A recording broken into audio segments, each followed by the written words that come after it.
Sweet. Okay, I'm both screen sharing and recording. Welcome, everyone.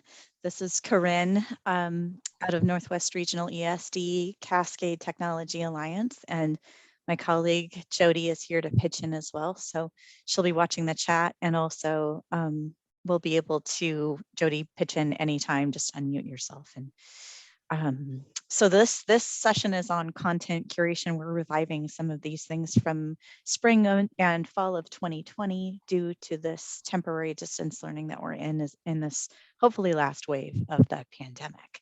So this particular session is on open content and then general content curation too. If your district has not adopted any kind of canned resources, canned curricula, or if you're finding that your canned curricula has gaps and you need to curate and present some new information to students or to balance the information for students, this is a good way to do it. So you'll want to make note of the shortened URL. It's bit.ly/SS content curation. No capitals, no spaces, no numbers, just as you see it right here. And it's on the last slide as well. So this is an interactive, very much an interactive slide deck. So if there are questions here or additions that Jody and I think of later, this is a working document. So you can always come back to this URL when you're working with teams or you want to review a resource or a compilation of resources. You're always welcome back here. So the slide deck itself is meant to be self-directed. And as I said, we'll just keep updating it. It was originally created in, probably August of 2020, and it's been used several times. So I just keep updating it. Feel free to revisit. And the very first thing that you'll want to know about curation in general. So it does have meaning, which I'll explain to you.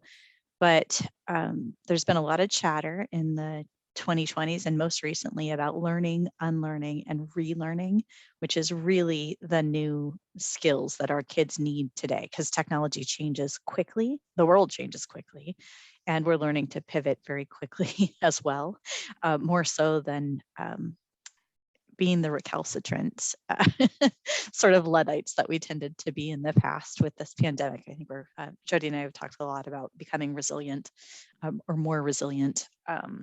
So there's a linked article here about neuroplasticity. So how your brain tends to learn best and how you continue to grow and change and learn, and that's really good for your brain. So encourage you to read that. And curation, just to clarify, this is gathering of information. We can talk about creation of content a little bit later, and there are some definite tips for creation that also apply to curation. But today we're just talking about gathering of resources that might be helpful to your students as they're trying to gain knowledge and skills toward proficiency in any content area. So there is a linked process here too from from e-learning industry. It's really targeted at business, this process, but it's easily adaptable to education. So it's based on professional learning within the private sector, but the steps are really good in terms of how you might work with a team on a process to build a really high quality course full of resources that are rich. So a couple different categories of resources. The first one is the free resources that you find mostly online. They are available to you, openly available, and people have licensed them as free and open. They often will have some stipulations in terms of how you can use it and how you credit the author, which we'll discuss later. Sometimes you get free resources, but you have to sign up for an account. So they want a little personal information from you. So they're willing to give you the resources for free, but you might get some emails from the company or from the nonprofit that you're signing up with. And then there's a big line in between these next ones. A freemium version is one where you might sign up for free and you might get access to some limited features, some very basic features, but pretty limited. And then you can pay for an upgrade Sometimes in a really tiered structure, there might be 3 or 4 or even 5 tiers where when you pay the most, that's when you get either the richest content or the most functioning content, or tools, things like that, networks. And then the last one is licensed content. This would be like when you adopt a resource from a content vendor, then it's licensed content. So you have to, usually you purchase that. There might be, again, free parts of it, but your district is going to purchase the content if it's licensed. And then they'll also be sensitive. Jody and I just did this with some curriculum adoptions for digital content. And they are quite sensitive about whether you record the demos and how you're sharing those. They don't want their interfaces are proprietary.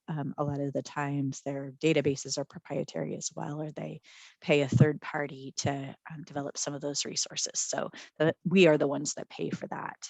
And then we have to kind of follow their rules in terms of how we distribute it. So a couple things to note about what you're looking for when you're curating resources. In terms of equity, you want to make positively sure that it's balanced. So whether it's how the students see themselves in that content, that's really important. But also, can they relate to the narratives and the not just names and pictures, but the actual content? Do they have context for it? And then how does it apply to them? Even in Oregon, of course, we have metropolitan areas that are somewhat diverse, but it's not going to be anything like the same resources we use in the Portland metro area don't necessarily apply to students on the coast, don't necessarily apply to students on Native American reservations. So just gathering resources from the local community and really understanding the students and the families that you're serving is really important, and the resources should definitely reflect them. It should be platform agnostic, which means it doesn't just, you can't just watch it on an iPad. You can't just see it in Chrome. It doesn't matter where you put it, it's going to work. And sometimes that's a little more difficult, but sometimes it's it's not necessarily in the tool, but the settings within the tool. We want it to adapt to mobile because lots of times kids, especially when they're not in a brick and mortar building, only have access to mobile devices, sometimes just a phone. And sometimes they're sharing it between a lot of people. So you want to make sure that your content is readily adaptable to smaller screens.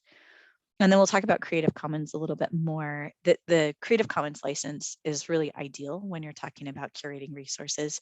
And there are 6 different kinds of licenses, but it's just something to be aware of. And there's a website where you can learn more.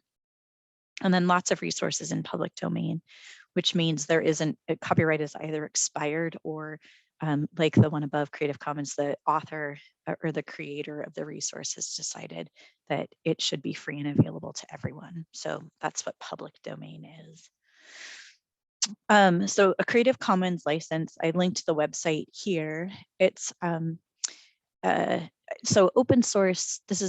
It's an open source movement, and it goes back actually to coding. So when computer coding was pretty new, commonly new, so 80s and 90s, the open source movement started, and this is where a coder would just sit and write code in their basement or something, just as an altruistic mission. So they coded and put it out to the greater good, and other coders grabbed it and made it better. It's how we got lots of products. Some of our first learning management systems, Moodle, and there was one called Drupal that was a content management system. Those were all open source. And so it was just a lot of coders, sometimes in their basements, sometimes in their living rooms, mostly outside of their work day, that were building tools for all of us to use. So for years, in the late 90s and early 2000s, I definitely exploited this movement. And so I'm always happy now that we have courseware and lots of other opportunities in the open source space to be able to contribute back to that movement. Because like I said, I don't code. I can write a good course, but I don't code. And so I exploited the movement for a long time, and now I get to contribute back. So highly recommend the website to find out more about Creative Commons. But the philosophy is just as I said, you develop a resource, you might teach with it, and then you put it back out there and expect other people to pick it up and make it even better than what you did. And then again, re-release it so that other people can pick it up and make it better. It's just how the world works, up and coming. And a lot of times the philosophy is that the free stuff then drives people back to the resources that are paid. So if I'm an artist, I might put some of my art out there and say, hey, use this, make it better, cite me. Here's my Flickr profile, or here's my open Google platform, or here's where I store my art. And this art costs money. And so I'm going to drive folks to my paid art by putting some out there for free and getting noticed. So 6 different license types for Creative Commons. It has to do with what you can do with the content, whether you can remix it, just use it as it is, or and then what the expectation is. Do you always have to put it back out into the world to have someone make it better? Can you claim it as your own? There are lots of different license types. And then also it includes how the author wants, or the creator wants you to cite them and give them credit. So without clarity around the licensure, copyright, so that was, I think copyright goes back to 1972. I was going to check that and then I didn't. So if I'm wrong, let me know. But in 1972, when copyright law was written, it applies to any intellectual property. You don't have to have a patent. You don't have to have a copyright on the stuff that you create. If you can prove that you've created it somehow, and that somebody after that point has taken it, then you can sue them. And there's no other stipulation along with it. So copyright applies to every piece of intellectual property, from art to music to the content or the learning objects we create in courses. So some examples of licensed content would be a digital textbook. So any of the content that your districts adopt from any of the vendors would be considered licensed. And then content that's advertised as free, so those freemium versions and tools, but isn't licensed open. So you'll encounter a lot of tools out there that, and not so much tools, but we're talking about content like actual learning objects. So sometimes you'll find a YouTube video that is there and free, but it's not open. There's no license to go with it that tells you what you can and can't do with that content. So on the right side, open content, these are all examples, or all these sites have examples of open content. So as you're trying to curate content for your courses, you can check out, you can do searches on any one of these, and it's going to give you lots of content that's open, free to use, royalty free, all of that. And the third one down is Oregon Department of Ed's it's relatively new content repository, which we'll talk about on a slide up and coming. And then you've probably heard about Khan Academy. They started with mostly math videos, and then they moved into science videos. They got lots of grants. SolCon started this movement, and now they're becoming more well-rounded with other content areas. Those are still licensed as open, and the expectation is that you take them and use them, embed them in your courses, those kinds of things. And they're very short. There's a lot of research behind just how long our attention spans are, and how raw a video can be, and just focus on the content versus all the bells and whistles that tend to come with it. So con videos very much cater to that high retention, high recall.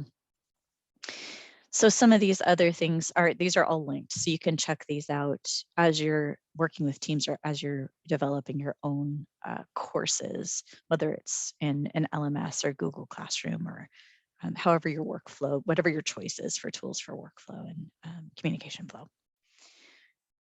So this slide, and lots of links here for you to explore later, that we have an OER Commons, so an open education resource is what OER stands for. ODE grabbed, they actually took Washington's entire collection and copied it into their own database. And then for the last, let's see, May of 2020, so year, and it's been about 18 months, I guess, educators around Oregon have been adding additional resources, like more resources to this repository. And the expectation is that it continues to grow. So lots of resources there available for you to use, all Oregon aligned as much as possible. And they're using this too. There was some Native American resources that were recently developed based on some legislation from, I don't remember what year or what the Senate bill was, but those are all included in the Commons, and then you can contribute whatever you like or pull anything off of there to use with your own students. And then they've done several information sessions and some training. That's all linked there as well. And then the link at the top is to their just the ODE site, kind of the launch site, and it shows you where the Commons are and what you do with it. So yeah, don't forget to license your own resources as Creative Commons and then contribute them back to this learning community, so it gets better and better and more complete. Okay, so we're going to skip over this. Jody, how many people? I think we don't have enough people to actually lead an activity, so I'm just going to work through all of the content. Agreed. Okay, so one of the things that you really, besides how you license your content, your own content, and then how you pay attention to how curated content is licensed, whether you can use it freely or you need to do some certain things based on what the author wants. You also want to make sure that it's reliable and valid. This is a very big deal, of course. If you're a content area specialist, this is going to be easier. I'm sort of a generalist. I taught a lot of K-5, and we were just expected to know everything about everything. And sometimes I couldn't know that, but there were some ways that I could tell. So I can always ask a company, or I can look at a resource and usually do a search and figure out how current it is. And then you know, as an educator, kind of how to check resources, hopefully, to decide if it's reliable. So I like to check if there's a fact I don't know for sure, or something that seems questionable. I can look it up on other places. Sometimes I actually open an incognito window in Chrome, or use a browser like DuckDuckGo that doesn't track any of my data, because sometimes I'm going to get an unreliable resource because of the other things that I'm looking at. We all have a little filter bubble. So what I look at is what I get, because Google thinks that's what I want, or whatever search engine I'm using thinks that's what I want.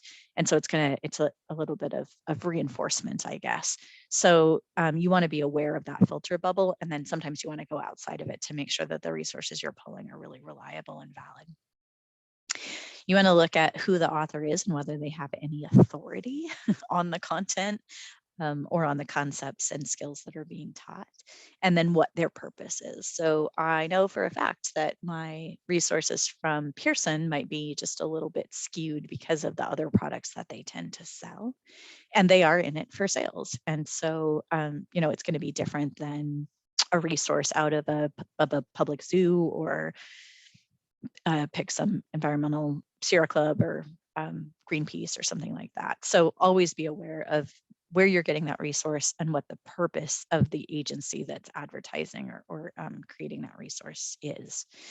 So here, there's a little workshop. I believe it's about an hour. It's probably 50 minutes to an hour specifically on information literacy for educators, that was recorded in the summer of 2020. So the video footage, the raw video footage, is linked there if you want to view that at some point. All right, so some of the strategies that you might use for curating content is, if you have team members, it's really nice to kind of lay out the course, the modules in a course, or the content that you're trying to cover based on the standards and the proficiency levels you're looking for, and then split those tasks among your team members. Creating a course can be, I'm sure you figured it out in the last 18 months, it can be arduous. And so leveraging the knowledge and the time of team members really is going to make it more effective and more efficient. So highly encourage that as a strategy to split tasks. And then if you're a single content teacher, if you're the only music teacher in your building, team up with other music teachers. Maybe they're in your district, or if you're in a really tiny district, you might have to look outside of your own district, but there are often ways that you can connect with other people. And if you haven't found them, let me know, because we're part of a bigger network regionally, and Oregon's a small state. We've got lots of connections everywhere, so we can find partners for you to collaborate with. And then use strategies that you've used in classroom planning too. So as you sit in your team meetings and you've developed strategies, some of those are going to apply to online courseware and content as well. So make sure to employ those where they work. Sometimes they don't transfer very well, but a lot of times you can do that. So the resources that you curate are really supposed to, they can complement the content that you're creating for your students. It's really meant as, I like to curate resources and then fill the gaps with things that I have to create. It's so much easier for me to pull a resource that's open, that has an open license to be used. And then once I look kind of at the gamut of what I've got and go, oh, I'm really not doing a bang up job of fractions. Like I need to create some more things about fractions for kids, because I know that's a challenging concept and these are great resources, but I'm going to hit this hard. So whatever you're creating and curating can go together. And then have kids make up questions and write and answer those questions based on the content. They can curate resources too. And it's a skill for them to be to decide if a resource is reliable and valid. It's a really important skill for them to have. So coaching them through that, maybe the teaching is in how they curate their own resources and put those together. And you're just the guide on the side. They're kind of they're asking and answering their own questions. And that cognitive struggle is, it's a really healthy thing for learning. They can function the rest of their lives if you teach them how to do those kinds of things. So art is another good way to, you can pull art from royalty-free spaces. I have a list of those kinds of places where you can pull them. But you could also have kids create art or do your own to just kind of break up the text in a course. And also sometimes it's great, you're studying the heart and kids are drawing or painting, the chambers of the heart. You can use that in your course to break up the text. And it also is a little authentic assessment for what the kid knows about the chambers of the heart. So any of those kinds of things where kids are creating, you're creating, and then you're mixing all that content together to really provide clarity about concepts and skills is great.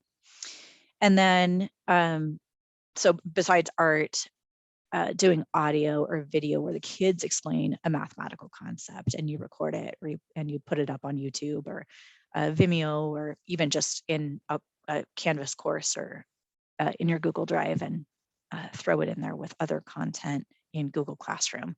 All really valuable experiences for kids, and you can use it to teach other kids.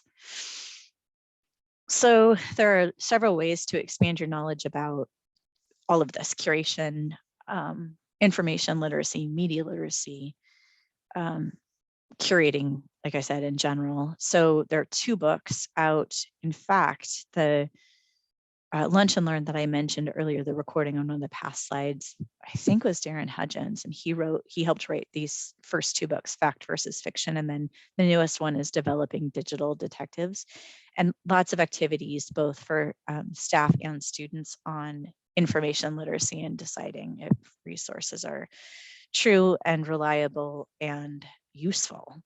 I've actually found Reddit to be really useful as well, and other social media outlets. So Reddits and subreddits about curating content, and social media hashtags. So if you're on Twitter, you might use OER. If you just search the OER hashtag, a lot of times you'll find great resources. I can get done with a search and have 15 tabs to look at, which is sometimes overwhelming. And also when I'm trying to curate content for a course, I need all the help I can get. So the other hashtag there might be instructional materials. So those are both really useful hashtags that you can use on Facebook, whether it's in groups or more public. Twitter, even Instagram has stuff like this too, if you're looking for visuals. And then there's some Canvas information too about information and media literacy. and some about course design and those kinds of things too, which Jody and I are doing several of these kinds of workshops later in the week. And so we'll go over some of these other things, but that will provide the place for you to put all your curated content. This is the big work here. The big rocks here are really just getting enough content to make some semblance of order in an online space. So later we'll teach about the containers. This is what you put in the containers. Okay, so in closing, make sure that you are contributing back to the communities where you're getting your content. So remix it, create your own, license it accordingly, and put it back out there into the world. And then your student, I would say your student created resources, just be sensitive about it. The kids' faces on it, you probably don't want to upload it necessarily.